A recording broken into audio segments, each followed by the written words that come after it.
Всем доброго времени суток. У нас утро, 7 часов утра. Вот такая температура, такая влажность. 22 градуса, 73%. И сегодня обычный день. Сегодня задача обрезать цветоносы на некоторых отцветших орхидеях, ванды, котлеи. И также удобрить все орхидеи. Я делаю это одним махом. Утром рано развожу для 2 канистр отдельно порошок, чтобы он хорошенько растворился, удобрение. Смотря какое по графику идет у меня удобрение. И, возможно, сегодня будет и полив тоже. Может, некоторых горшков, может, всех. По ходу дела я посмотрю, насколько они легкие, насколько жарко. Должно быть около 30 градусов сегодня у нас. Вокруг Рождества у нас не высокая температура. Жары нет, где-то 28-29 каждый день. Даже дождики иногда идут. Хорошая погода. Жаловаться грех. Хотя в Южной Австралии очень жарко. Жаркая волна пришла. Ну, начнем. Сегодня использую удобрение с высоким содержанием азота. Я пользуюсь вот такой вот канистрой 5-литровой со спреем.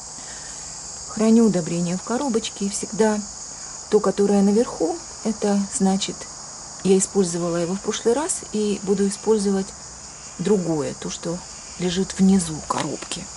Но я уже намешала сюда предварительно 2 порции, 2 канистры у меня будет 5-литровых использовано удобрение этого. Я его размешиваю хорошенько ложечкой перед тем, как разбавлять водой, чтобы оно полностью растворилось. Еще добавлю перекись водорода 25 мл на литр воды, то есть 125 мл отмеряю на эту большую канистру мирным стаканчиком. И добавлю еще магний с кальцием. Пипеточку я обычно только добавляю. 2 мл пипетка, потому что в состав удобрения уже входит и кальций, и магний, и очень много разных микроэлементов. И калий есть. Вот, НПК 22,8,12. Это в этот раз. В следующий раз будет низкоазотная, а более высокое на калий и фосфор содержание. В следующий раз это будет дня через 3, через 4. Так, я пользуюсь удобрением перед поливом. Сегодня удобряю, а завтра буду поливать. Посмотрю, может даже сегодня после обеда. Вот она размешана, моя водичка.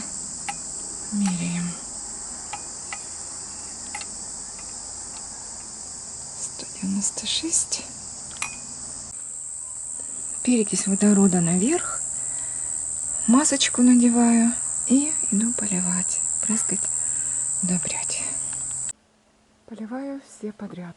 Блоки.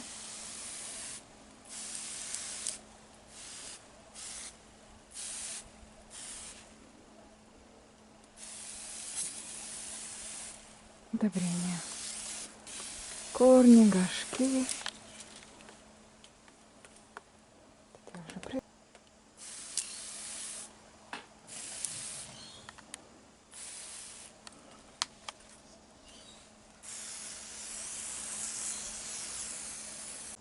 Горшки.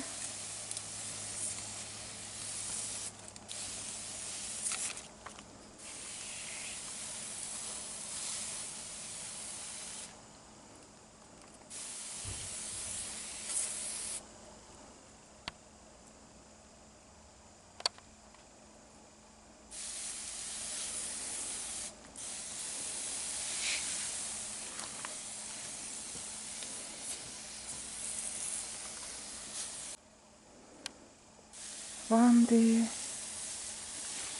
и корни немножко, в основном листву.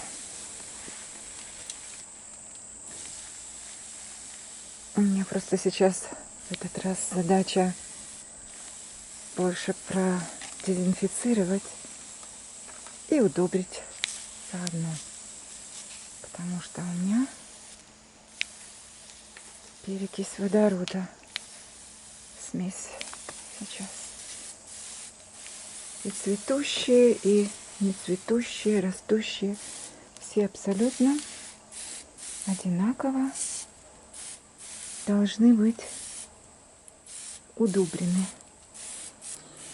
Те, которые наверху, они быстрее высыхают и часто поливаются. Те, которые вот здесь наверху, больше солнца, больше воздуха. Ну вот, тот же самый день, 3 часа дня у нас, 28 градусов, тепла 53%, влажности, сухо, дождик давно высох. Теперь полив.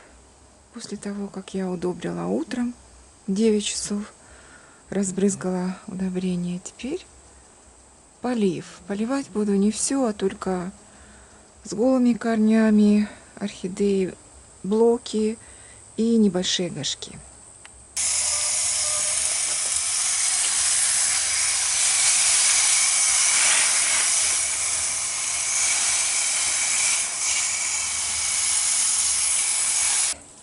Виолесия расцвела. Вау!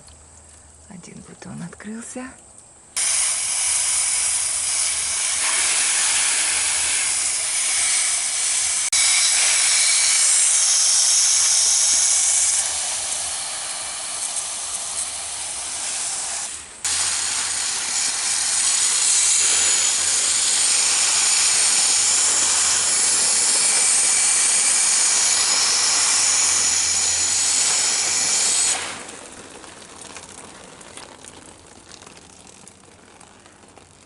Култана пахнет очень хорошо. Я обнаружила, что у нее очень приятный запах теперь стал, посильнее гораздо. По утрам, в первой половине дня, такой лилии и жасмина. Очень яркий, очень сильный. Ну вот сейчас, так как солнце светит как бы с обратной стороны цветов, то они бордовые, кажется. А вообще они очень темные.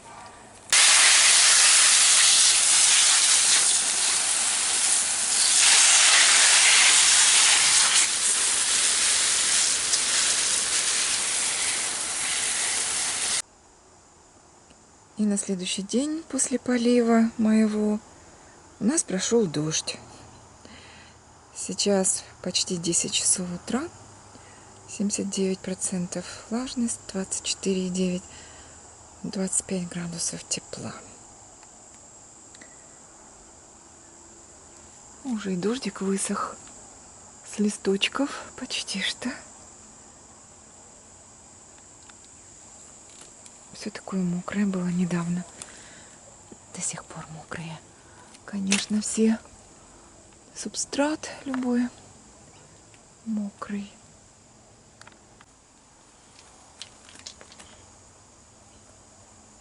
Немножко еще влажные листочки. Да, так как дождь польет, невозможно полить. Ну, разве что иметь такую ирригационную систему, как вот все вот эти солидные фермы, теплицы устанавливают наверху. И вот они поливают минут 15 мелко. Водичка брызгает с удобрением или без. Вот это полив. А так как мы поливаем. Это вот гибрид валкирианы расцвел у меня. Помельче цветочки в этот раз. Еще дождик поливал. А почему помельче? Потому что, я думаю, потому что на нее напали насекомые, на эту котлею. И я просмотрела, стала брызгать уже, когда бутоны большие были. И они открылись немножко деформированные. Вот этот вот был цветок. От воздействия насекомых. Вот напал мучнистый червец, и вот эти вот такие вот черепашки. Вот, немножко следы еще остались. Я собирала, брызгала несколько раз, протирала пальцами, как могла, чтобы избавиться. Вот, просмотрела. Это моя Cherry Song Hawaii на мини-сонг Леа Премьера Марада. Гибрид валкирианы. Он такой душистый. Бог ты мой, какой парфюм. Как я люблю эту котлею. Ну и уход, как за всеми котлеями. Также поливаю, также удобряю. Гибриды валкириановские гораздо менее капризные. Не так, как валкирианы сами. Капризули считаются. И в этот раз у нее цветы ярче. Я уже знала об этом, потому что бутоны были не такие сизо-розовые, как обычно, а прямо фиолетовые такие. Но этот парфюм роза с ванилью будет разноситься теперь по всему моему этому садику. Очень я ее за это люблю, за ее парфюм. Ну вот, свидетельство о яркости цветов, даже листья у нового роста. Вот какие бордовые оказались. Ну вот так вот я прошляпила этих насекомых. А они очень быстро вот там вот между ростами размножаются, и наросты на сами пошли. Ну, побрызгала. Ну, я и раньше-то брызгала, но просто не концентрируя свое внимание на одном растении, а так, под общую гребенку. И правильно Кира говорит, очень слабые сейчас вот эти все средства борьбы с насекомыми. Правильно она говорит. И их делают, чтобы не навредить природе, ребенку, который подойдет понюхать этот цветок, птичке, которая сядет на горшок. Ну, это правильно, но вместе с тем средства эти не такие уж эффектные сейчас. Нужно вот каждое растение в отдельности прямо подойти и брызгать, надеть маску, побрызгать хорошенько предлагаемыми средствами. Щеточкой хорошо бы тоже пройтись. Вот так только помогает. Вот такая красавица. И еще у меня расцвела котлея, бывшая бразильская лилия тенеброза. И вот, все-таки это был не вирус. Прошлое ее цветение, она выдала мне цветы немножко. Один был даже деформирован, а на обоих цветах были такие как бы пробелы в пигменте, какие-то такие ярко-светло-желтые такие, какие-то рисочки, такие штрихи. Ну и мне говорили, вирус. Ничего я никогда не проверяю на вирус, считаю это просто бесполезной тратой денег на тесты, потому что вирус видно по самому растению. Оно не растет, оно загнивает свои новые росты, они чернеют и упорно не растут. Они иногда чернеют от нехватки магния и кальция, это и у меня бывает, но в целом растение выглядит здоровым. А вирус у меня, ну они, конечно, разнообразные бывают, но у меня был вирус, когда чернели листья у котлеи у основания и бульбы у основания. от ризомы чернели, и чернела вся бульба, чернело все растение, и оно у меня умерло за буквально 1 неделю, чем только я не спасалась. Вот это был вирус.